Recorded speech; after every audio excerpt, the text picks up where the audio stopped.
Picture this, a winding road through Vermont's untamed mountains where dense forest, rolling hills, and hidden valleys unfold around every turn. Hey there, my name is Bill Marion, and this is A Nose for Life. In this video, I'm taking you on a fascinating drive in a remote part of the U.S., but the drive begins in a very popular tourist destination and one of our favorite places, Stowe, Vermont. It's a very popular ski town, and every fall, Stowe's small population of about 5,300 welcome hundreds of thousands of tourists to take in some of the best autumn foliage in the world. 60 miles north of Stowe, close to the Canadian border, there's another popular ski resort called Jay Peak. I'll tell you more about Jay Peak later in the video. Driving from Stowe to Jay Peak is a unique experience. The route's picturesque beauty and increasing sense of seclusion make it a quintessential Vermont experience, perfect for those craving nature and solitude. While you're enjoying the scenery in this video, I'm going to tell you what we learned about this exceptional part of the country and why it's worth your visit. As always, links are in the description, and don't forget to leave a comment. And if you're from this part of Vermont, make sure I'm getting the facts right, because I'm not an expert. I'm just a tourist with a cell phone and a Wi-Fi connection, so be sure to share your thoughts. Now go ahead and hit the like button, and let's get started.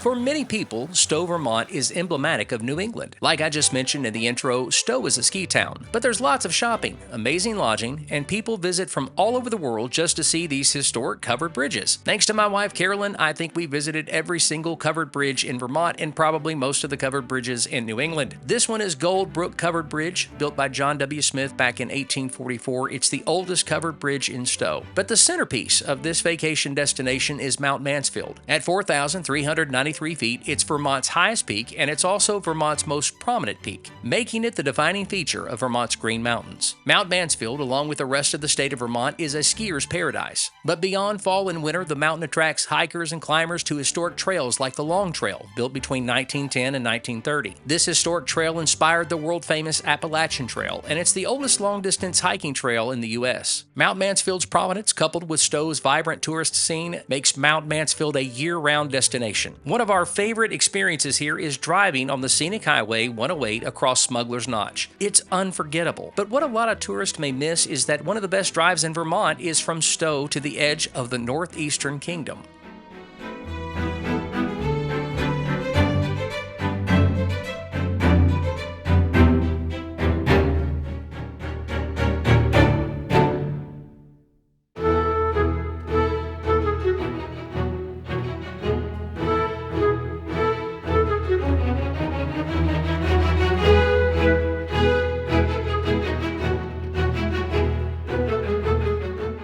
Now let me be clear, every drive in Vermont is a scenic drive. This drive gives you a peek into this part of Vermont, which is somewhat different than the rest of the state. Now when I visit a new region, I want to know its story and its people. What do they do here? Well, tourism drives the economy here, with skiing, hiking, and biking bringing in about $2.6 billion and 24,000 jobs. Agriculture like dairy and maple syrup follow, and trust me, pancakes with Vermont's maple syrup are worth the long drive to Vermont or having to deal with airport security. Forestry adds $1.5 billion a year and 10,000 jobs, and there's some small retail and manufacturing too. The economy here isn't very diverse, so this may come as a shock, but the economy here is healthier than other regions in the Appalachian Mountains, even though the cost of living is higher here. Why? Lower poverty, lower unemployment, and higher incomes from tourism and agriculture. Vermont's high taxes, among the nation's highest, fuel programs like the Working Lands Enterprise Fund and economic initiatives that have helped build attractions like Jay Peak's Waterpark, making this drive a showcase of the state's investment in its rural charm. I've left links in the description. What I'm trying to say is that Vermont's high taxes appear to keep everything stable in this region, but the tax base here is shrinking, and high taxes limit a lot of new outside investment. Curious as to how this plays out? Join our channel to dive deeper. Membership gets you exclusive behind-the-scenes videos, revealing the good, the tough, the inspiring stories of the places we explore, including this one. Plus, it's a great way to connect. It's certainly affordable, and we could really use your help. I would so appreciate it if you would join today, and I promise I will do everything in my power to make it worth it.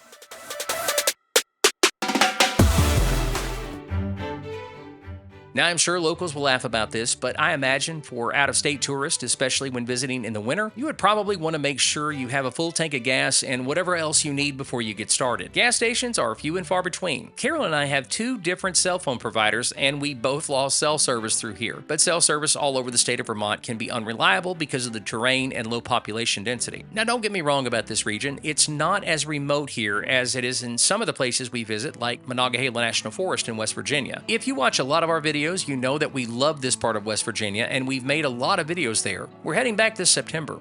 The population density is low in Vermont, but this area is a lot more accessible than Monongahela National Forest because of its road network. Essentially, you're not too far away from a city, unless you run out of gas and you're having to walk to a gas station in a snowstorm. This part of Vermont can get over 16 feet of snow annually. Yes, I said 16 feet. Now, I always get myself in trouble when I compare places, but another reason I bring up West Virginia is because Vermont reminds me a lot of West Virginia. Now, before anyone gets offended, I'm going to explain that comparison in another video, so make sure you're subscribed and hear me out. And by the way, if you want to see some of the most remote locations east of the Mississippi, check out our Monongahela National Forest playlist in the top right corner of your screen. But I'll also leave a card at the end of the video.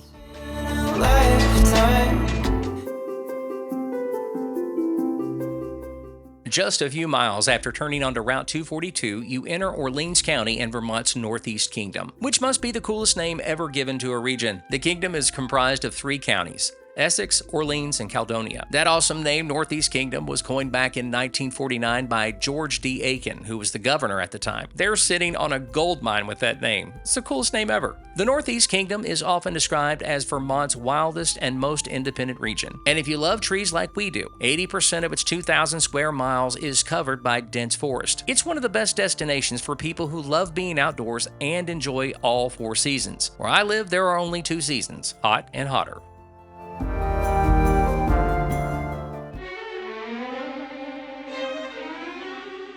Here's something you'll find interesting when thinking about the remoteness of the Northeast Kingdom. Generally speaking, remote places where the population density is low, well, they usually have these 2 things in common: Bigfoot and UFO sightings. Vermont ranks 2nd nationally for UFO sightings per capita, so there you go. But you'd be tempted to think that the Northeast Kingdom's remoteness, dark skies, and sparse population would suggest frequent reports, but their specific contribution is modest compared to other parts of Vermont. In fact, when it comes to seeing strange lights in the sky, sightings in the Northeast Kingdom are rare compared to other states like West Virginia or North Carolina. And the Northeast Kingdom has its own spin on Bigfoot. It's called slippery skin, a unique, aggressive Bigfoot variant with legends going all the way back to the 1750s. The Northeast Kingdom's western edge is close to Lake Champlain's northern reaches, and there be dragons in Lake Champlain. There's a legendary lake monster in Lake Champlain called the Champ, or Champ. It's described as a serpentine creature with a long neck and humps. Now, Champ isn't actually in the Northeast Kingdom, but it's iconic in the entire region, and from what I can tell, it's more celebrated than, let's say, Bigfoot or UFOs. And if you're from that region, be sure to weigh in on the topic.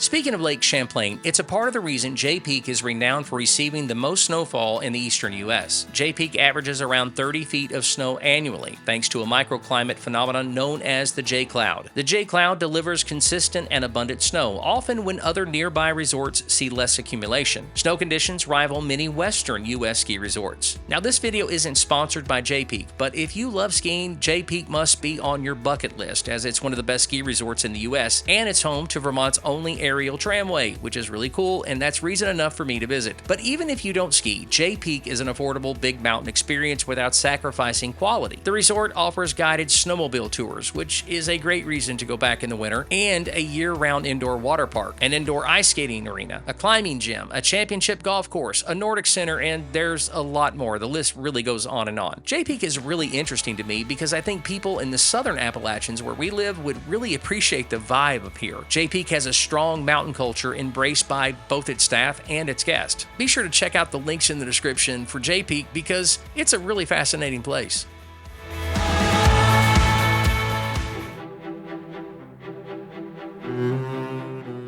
We loved Vermont and can't wait to spend more time there in the coming years. It would be impossible to identify which part we enjoyed the most. In this part of the state, we love Stowe, J-Peak, and the drive between these awesome destinations, and driving anywhere else for that matter, and you will too. We love the people in Vermont who are incredibly kind. They'll really go the extra distance to make your stay enjoyable. I left a lot of links in the description that might help you plan your Vermont vacation, and if you join our membership program, I'm going to dive a little deeper and explore some of the other aspects of this part of the U.S. I want to thank you so much for watching. Here are some other videos I know you'll enjoy. Don't forget to hit the like and subscribe button. My name is Bill Marion, and this is A Nose for Life.